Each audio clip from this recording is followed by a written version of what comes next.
Duke ju referuar kësaj të fundit që ju sapo thatë sa i përket presionit politik apo përpjekjeve të aktorëve të caktuar politik për të shtënë në dorë dosje të caktuara, a mendoni se ka një përpjekje politike apo i presion politik pikërisht në këtë rast sa i përket sulmit ndaj SPAK-ut? Shiko, ne shqiptarët, gazetarët, ju të gjithë do të kuptojmë një gjë. Politika dhe prokuroria që në Romën e lashtë kanë qenë kundërshtar njëri me tjetrin, sepse prokuroria prandaj është ndërtuar si institucion që të luftoj krimin. Të luftoj krimin jo vetëm se kur themi krimi, ne kemi parazysh krimin, vrasjen, atë që me trafikat e tjetër. Jo, më jo. Krimi është dhe ai që vjedh. Ai pushtetari që vjedh është krim, çdo gjë është krim. Dhe është bërë pikërisht dhe ajo strukturë është bërë apostafat për të luftuar krimin në pushtet.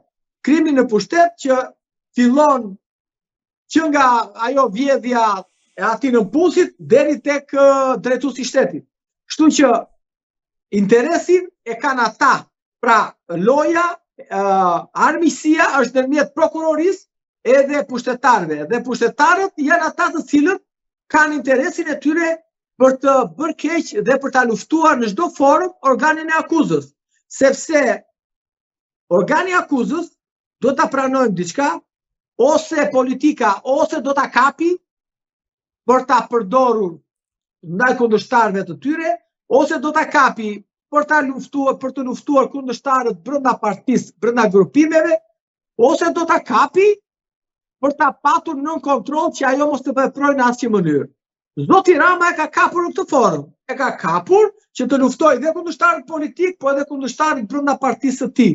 Unë jam i bindur që këtë që ka ndodhur, padyshim që kryeministri po të ishte shumë i shqetësuar kur bën atë takimin gjumë me popullin çdo mëngjes, duhet ta kishte përmendur këtë fakt, sepse nëse do ishte i shqetësuar, që organi i procedurës së Shqipërisë hakerohet apo sulmohet në hakerat, do kishte folur dhe do kishte bërë madje edhe konferencë shtypi.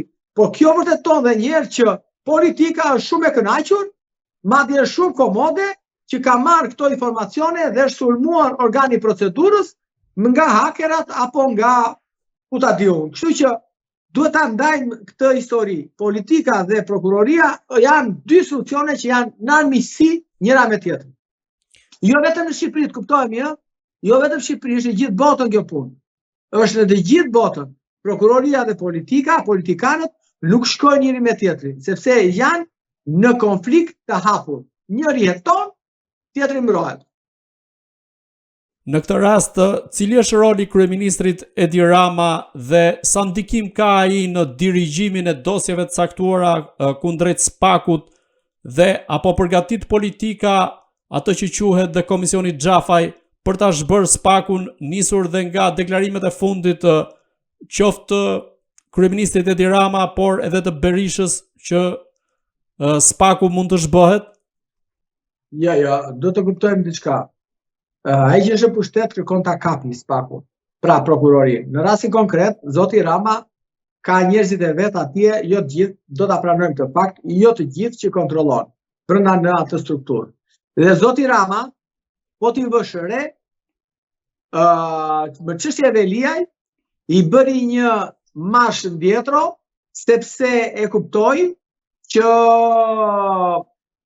elektorati, njerëzit filluan ta kundërshtonin për sa i përket sulmeve që ai bëri SPAK-u. Po sulmet e Ramës ishin sulme fake, sepse tashmë ne po na dalin nga përgjigjet e Riovelis që skenari ishte përgatitur, pra ai arrestimi të zotit Velia kishin gisht si zonja Balluku, ashtu edhe zoti Manja, sepse përgjigjet e Riovelis na kanë treguar dhe po na vërtetojnë që ka qenë një organizim i mirë brenda Partisë Socialiste për ta eliminuar atë politikisht dhe padyshim për ta mbajtur të izoluar derisa ai të pranojë do lër mandatin dhe të zvendçohet. Pra, goditja politike brenda Partisë Socialiste dirigjohet nga zoti Rama dhe nuk ka më asnjë dyshim që shumë prokurorë aty menaxhojnë Rama për të goditur kundërshtarët, siç i ka goditur dhe ata politik, po dhe shëtyu, dhe zoti Meta, ku e kemi sot presidentin, është në paraburgim ka 6 muaj,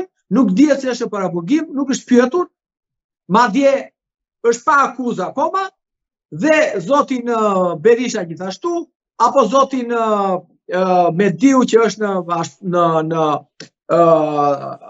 në gjyq, pra që është në proces gjyqësor, por zoti Rama aty klanet e tij goditën dhe zotin Ahmetaj, që përsërisën së vërtetës ka dhe ai 2 vite që është në hetim, dhe zoti Rama po ju kujtohet çfarë tha nga Asamblea e Partisë Socialiste, që unë po t'isha unë prokuror, do t'i kisha bërë atë e këtë zotit Ahmetaj. Dhe ndodhi që pas fjalimit të zotit Rama, ndaj zotit Ahmetaj u mor masaj sigurimit. Ai fati ti i mirë që ai e kuptoi dhe u largua nga Shqipëria. Se sot do ishte 2 vite në paraburgim zoti Ahmetaj. Dhe javën e kaluar ju kërkoi prokuroria zgjatjen e afatit e tij edhe 3 muaj. Por nëse ai do ishte këtu në Shqipëri, kush do t'i paguonte gjithë ato kusure për 2 vite e gjysmë në paraburgim?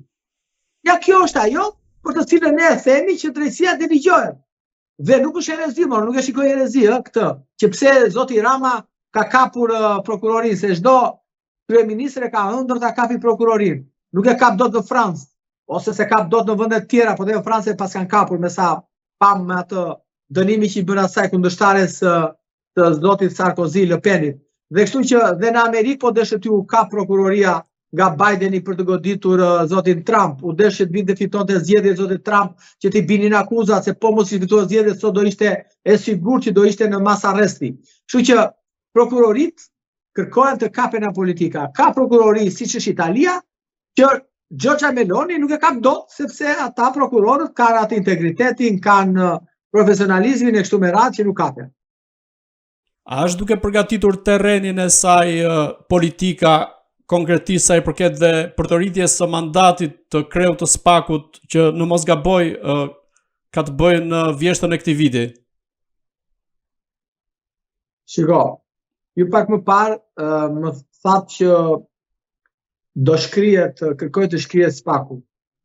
Kjo nuk është sepse nuk është se e thoni ju, por kjo është një perceptim tani që është ngolitur dhe te publiku nga shumë kolegët tuaj. SPAK-u nuk ka si, domethënë prokuroria në çdo vend të botës do ekzistojë, sepse thash, është krijuar që 2000 vite para, që në Romën, në Peradori Romake, kur krijuan institucionet e së drejtës kështu me radhë. Por që ta ribësh institucion, kjo nuk do thotë e shkrim, që janë shumë prokuror në prokuroria posaçme që marrin pagën kot, po dhe kjo s'ka pikën e dyshimit. Dhe mos harrojmë që janë prokuror që paguan nga 6.000 deri në 7.000 euro pagë mujore. Dhe zoti Dumani e ka pagën 90.000 euro në vit, 90.000 vetëm rrogën e tij, pagën e tij, pa beneficet e tjera që janë ruajtja e familjes, e banesës, rohet, bodyguardët e kështu me radhë, që ne na shkon rreth 12.000 euro në vit, të kuptojmë. Por tani që ne të paguajmë kaq 1.000 euro prokuror, të cilët kanë dosjet aty, i kanë dosjet e krimit aty, i kanë dosjet e politikanëve aty, i kanë dosjet e krimit zgjedhor aty, s'ka ECC ka ardhur, s'ka Ekroçati ka ardhur, ajo si e ka kjo platforma tjetër Matrix ka ardhur.